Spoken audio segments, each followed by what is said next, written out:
Hello there, thank you for joining us. This is Business Nigeria. We'll take you live to Abuja, where the CBN governor, Mr. Olayemi Cardoso, will be reeling out resolutions after the two-day MPC meeting for the month of July. Live pictures there from Abuja. We'll stay with this and later we'll come back to the studio for analysis after the resolutions. Enjoy it. And for merchant banks at 16%. And 4, keep the liquidity ratio unchanged at 30%.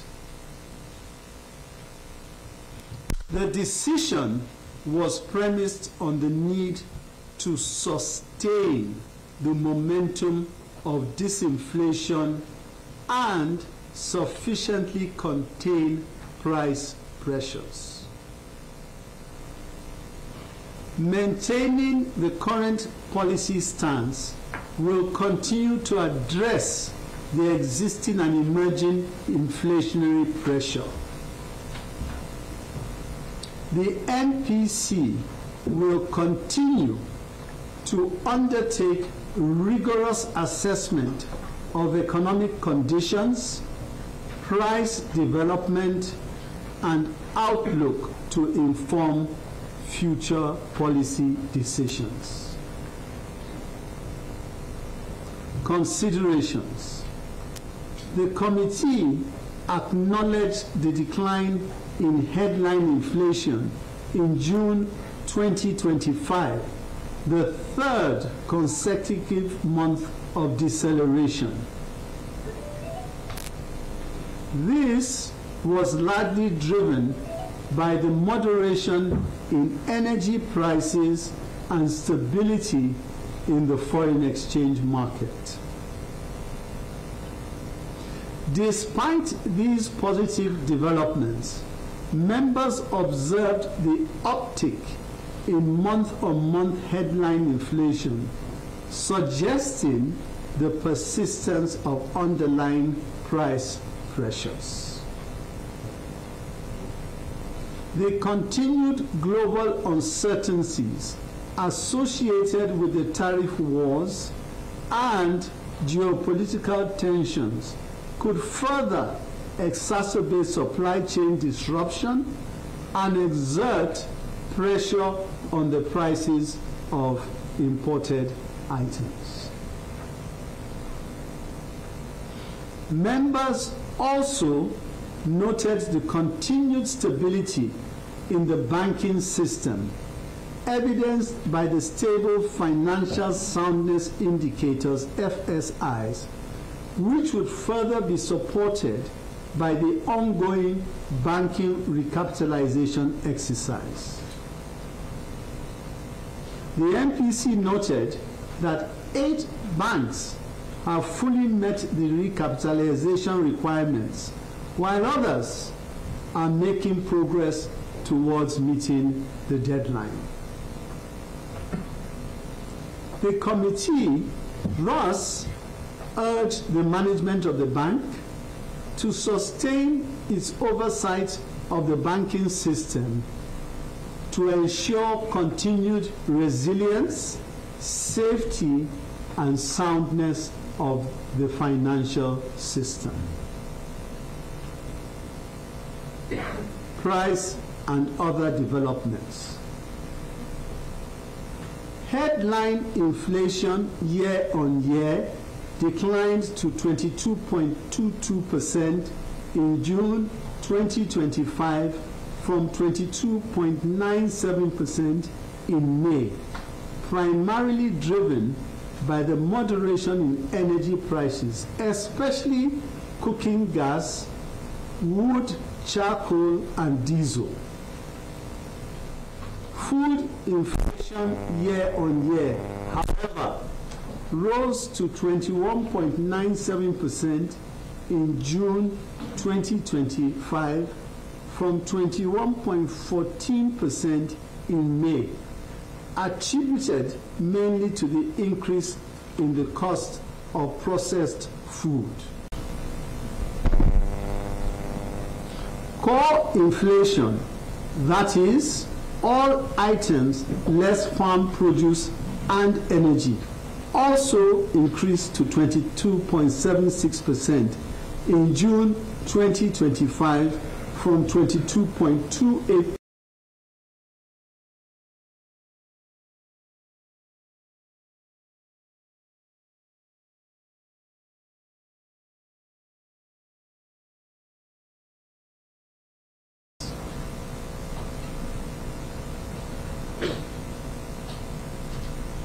On a month-on-month basis, headline inflation rose to 1.68% from 1.53%, largely due to increases in the price of services and imported food.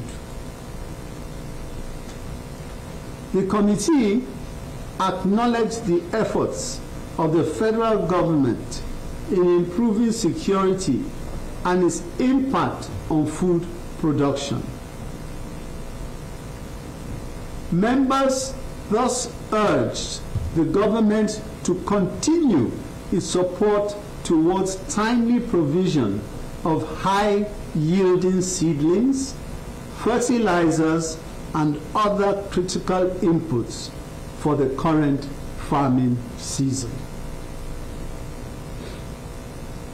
The MPC also noted the sustained stability in the foreign exchange market, accentuated by improved capital flows, earnings from increased crude oil production, rising non-oil exports, and significant reduction in aggregate imports.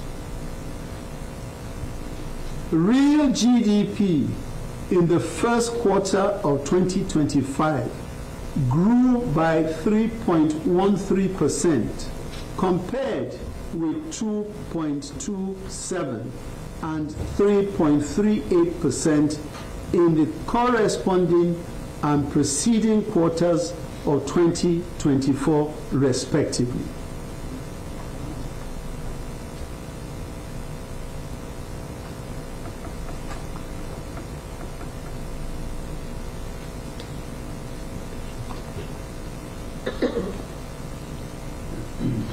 In addition, recent data on the Purchasing Managers Index indicates that the Nigerian economy remains on an expansionary path.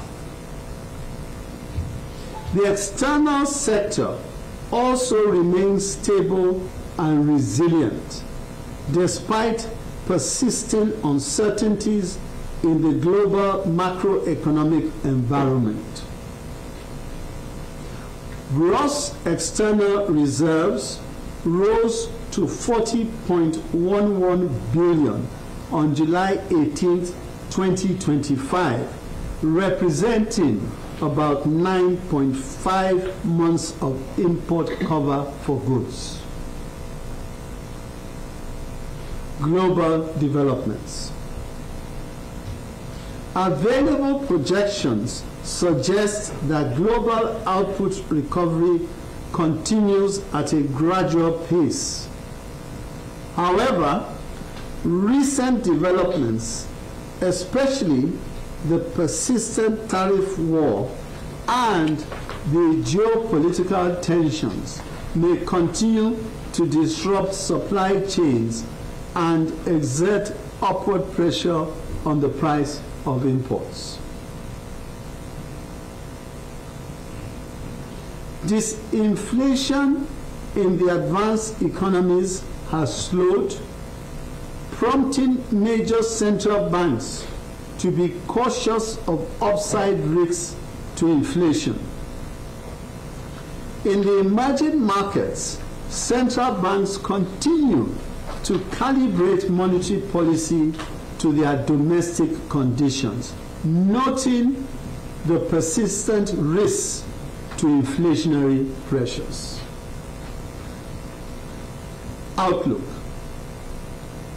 Staff projections indicate a further decline in inflation in the coming months, underpinned by the current tight monetary policy stance, stable exchange rate, declining PMS prices, and moderation in food prices as the harvest season approaches. Given the persistent uncertainty in the policy environment and underlying price pressures, monetary policy will need to maintain its current stance until risks to inflation recede sufficiently. The committee remains committed to the bank's price stability mandate and will take appropriate measures to foster stability and confidence in the economy.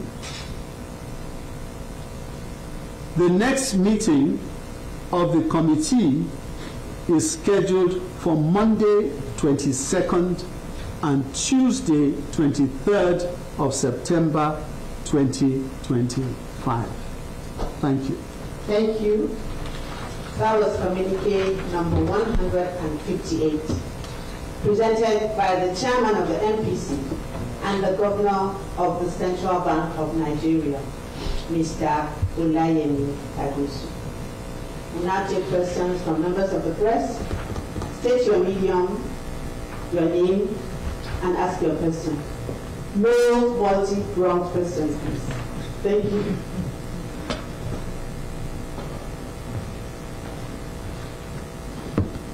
Good afternoon, Mr. Governor, sir. Good afternoon, management. Sarah Achimu, Channels TV.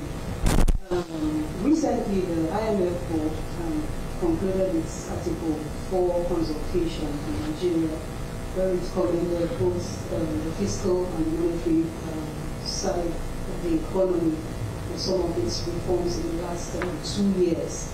Would like to know what your assessment of that is, and then if you have recommendations as well. What the findings? Thank you.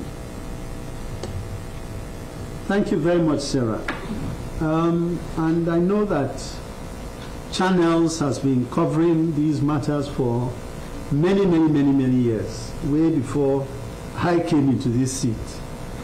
But for the benefit of our viewers, I think it may be important to say something about why the Article 4 of the IMF is important.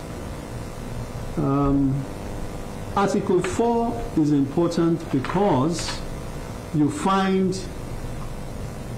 the IMF is considered a credible institution. And whatever the IMF says, what it comes out with, potential investors are interested. Many take a cue from that in making their decisions. And by the way, let me not restrict it to the IMF alone. There are other institutions that on a regular basis, perhaps you may argue not as rigorously and in depth as the IMF would do, but there are other institutions that do similar things. For example, you hear regularly of the rating agencies. The last one that did something on Nigeria, to the best of my knowledge, is Moody's. And they really had stayed away from looking at this for a while. So they did do their own review on Nigeria, and very happily they gave us an upgrade, which is in line with what others have been doing. Again, to re-emphasize, these are the things that potential investors take a cue from. Very important to them. All right, there. Well, that's the speech from the governor of the Central Bank of Nigeria. They're reeling out figures.